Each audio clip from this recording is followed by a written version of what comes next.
আসসালামু আলাইকুম রহমতুল্লাহ। আজকে আমাদের কোরআনের ধারাবাহিক পর্বের আজকে আমাদের সূরা বাকারার 13তম আয়াত থেকে অনুবাদ পাঠ করব ইনশাআল্লাহ।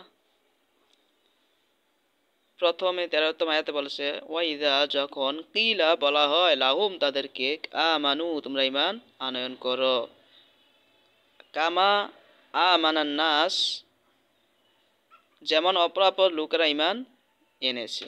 কলু তখন তারা বলে, আনুমিনু আমরা কি ঈমান স্থাপন করব, কামা আমানা সুফাহাও নির্বুদ্ধের মতো, আলা শুনছ, ইন্নাহুম হুমুস সুফাহা তারাই হলো নির্বুদ্ধ, ওয়ালাকিন কিন্তু লা ইয়ালামুন তারা তা জানে না।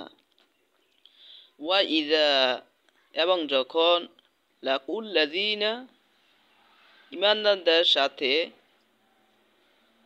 লাকুল্লাযিনা আমানু ঈমানদারদের সাথে সাক্ষাৎ করে, ক্বালু আমান্না তখন বলে আমরা ঈমান এনেছি।